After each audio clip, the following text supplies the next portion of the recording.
Okay, welcome to Chapter 9 mini lecture. This is over trauma and stress-related disorders. And your book really does a nice job of talking a lot about stress at the beginning before they get into the different types of disorders. So for this lecture, I'm going to talk a little bit about that stress component, but I'm really going to focus on the two disorders that the book talks about so that you understand what it takes to diagnose those. So let's talk a little bit about stress first. And the key thing that I hope that you're pulling out of the reading is that it's not really about what type of stress you have, it's not about the amount of stress that you have. That is combined with your perception of stress, or what we call your primary appraisal, and your coping resources. That is really going to decide how the stress is going to impact you. So certainly, the type of stress makes a difference. There are predictable life changes, such as getting married, going to college, having a baby. You know that that's coming up, presumably. You have planned your wedding, presumably, right? So it's predictable, and it's even a good stress in a sense. Most people want to get married. However, it's still a stressful event. It still changes things. So anything that changes can be stressful. Also, there's unpredictable life events, so somebody could die unexpectedly. That's unpredictable. You don't know that that's going to happen, but that can change your life in a major way. There are daily hassles, which oftentimes accumulate, and there's the biggest issue with our stress. So driving, road rage type stuff, forgetting things, just the hustle and bustle of daily life is a daily hassle. And a lot of research actually suggests that daily hassles are more impactful in terms of how bad your stress level is than these major life events. There's also traumas. So some traumas are short-lived, one-time trauma, so you have gone through a tornado or a hurricane or something like that. Or there are continuing traumas, so abuse, domestic violence, things along those lines are what we call continuing traumas. So type of stress does make a difference, and certainly the amount of stress. So do you have a lot of stresses, or do you just have a few? But it really will combine with your perception of the stress. So when a stress occurs, we all have a decision to say, this is stressful, or this is how stressful this is for me.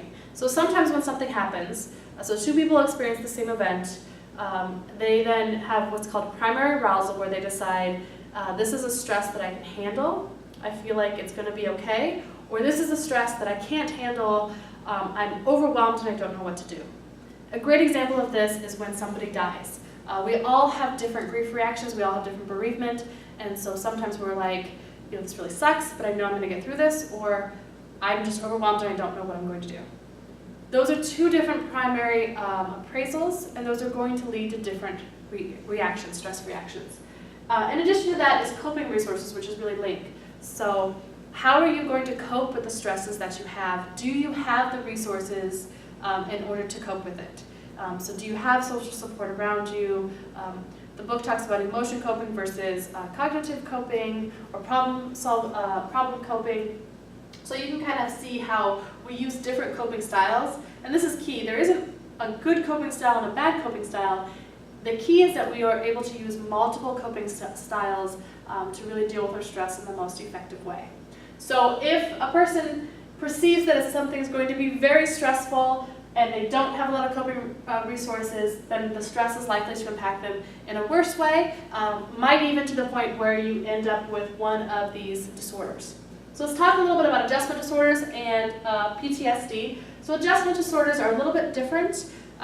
They're oftentimes first-line diagnosis. If as a clinician I don't exactly know what's going on. So it's my way of being able to say, this person has some stuff going on. And sometimes it's normal stuff, so things like the loss of a job, or maybe a divorce, the loss of another kind of relationship or something.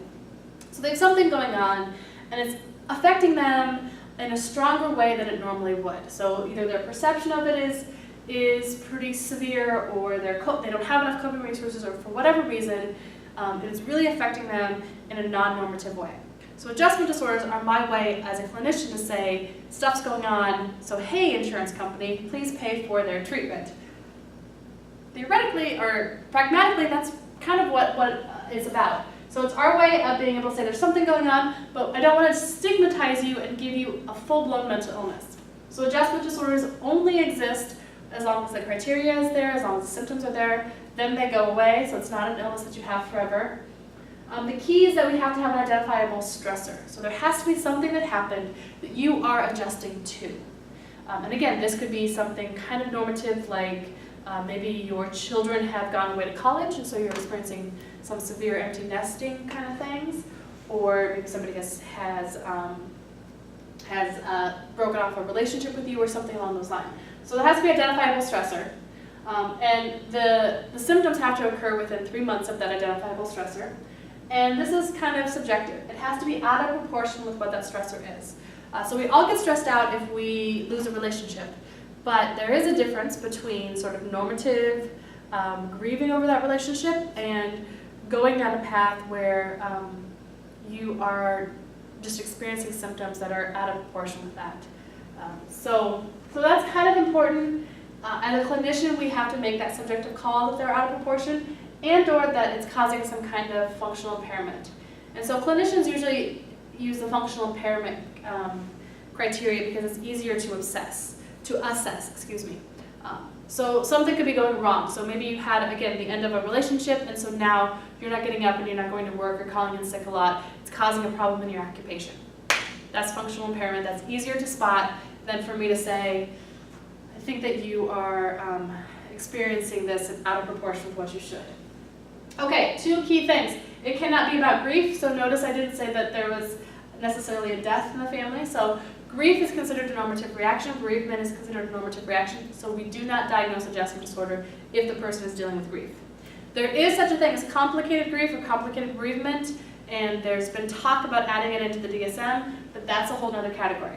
So if we're talking about grief in terms of death of somebody, then that's adjustment disorder is out of the picture. In addition, once the stressor has ended, the symptoms can't continue past 6 months. The problem with that is sometimes the stressor doesn't end. So let's say somebody has lost a job. Well, until you find a job, that stressor still exists. And so it's hard to sort of sometimes identify the end of a stressor. But that is an important part of the criteria. We can also give specifiers here. And so basically this just sort of tells us how the person is reacting to the stress. So it could be that we specify that they have a depressed mood, or that they have anxiety, or oftentimes they have mixed depression and anxiety. That's probably the most common. Sometimes it can be about cognitive disorders, so they're dealing with the stress by acting out in some way. Sometimes it's mixed, they're both acting out and they have mood disturbances, or we just don't know and we call it unspecified. So that's adjustment disorder. It's really handy within the clinical field because it can take somebody who's dealing with sort of some normative stressors, but just dealing with it in a bad way, maybe doesn't have the coping resources, and allows us to give them some coping resources to help them. Okay, PTSD is a little bit different. It's the only diagnosis that has the etiology as part of the criteria. I'll say that again because it's kind of important. PTSD is the only diagnosis that has etiology, the cause, as part of its criteria. So you must have an identified trauma in order to have PTSD. Now they have expanded the definition of this. So could be direct exposure, so you were a part of a trauma, you were directly involved in an earthquake, or you were there on 9/11. Could be witnessing the event, so you saw somebody get murdered in front of you, you saw somebody get raped in front of you. When we're talking about trauma, we're talking about heavy-duty things. So you think the person's life might be in danger based upon them. These are the 2 that they have added in the most recent DSM. So the trauma could occur to a close family friend or close family member or a friend. So for example, I actually did work with a girl once whose sister had been kidnapped and murdered by somebody. And so she was traumatized by that, and there was a lot of issues that she had sort of surrounding that.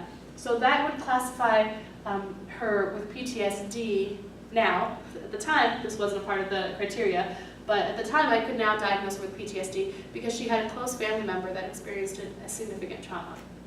And the other one is repeated exposure to details of trauma. And this really came about because of 9/11. Of course, you know, 9/11, September 11th, when we had airplanes fly into the World Trade Center, into the Pentagon, and then also crash in Pennsylvania. But what they saw is a lot of children in particular were watching the World Trade Center, the airplanes flying into the World Trade Center, and they were watching it over and over again because the media kept showing it over and over again.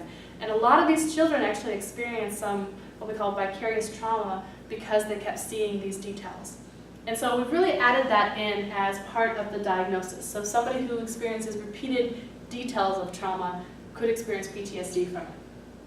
Then, as you can see, we have an additional 5 sets of criteria. So we don't mess around with PTSD. There's a lot that has to be occurring for us to say this is PTSD. The symptoms have to be occurring 1 month after. If they are occurring right away, we do not diagnose that as a mental illness. If you have just experienced a trauma, you should be experiencing some symptoms. That's normal.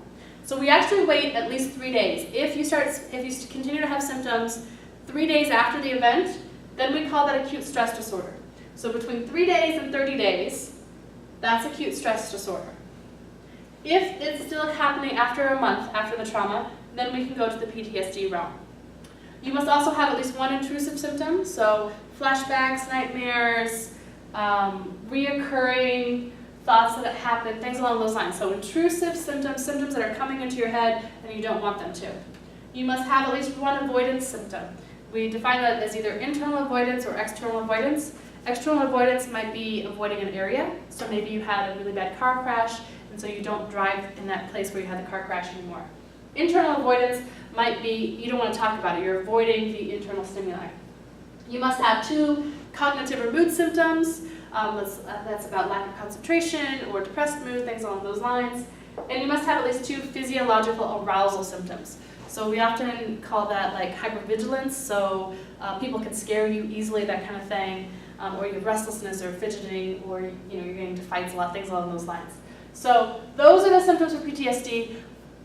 It's not easy to be diagnosed with PTSD because there's a lot of criteria, and we do that specifically.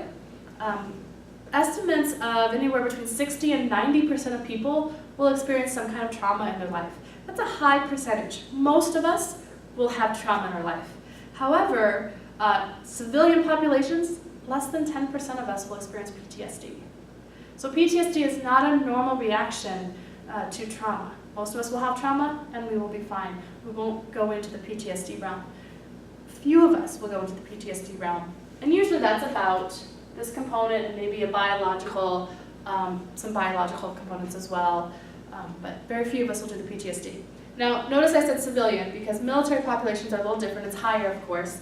Estimates of about 20% or around 20% of military individuals that have combat experience may experience PTSD. It's a different ballgame, different world. Okay, that hopefully will help you understand how we diagnose trauma-related stuff, and also this idea of how stress affects us. We all have stress, but it's going to affect us differently, and the reason it affects us differently is because of those components.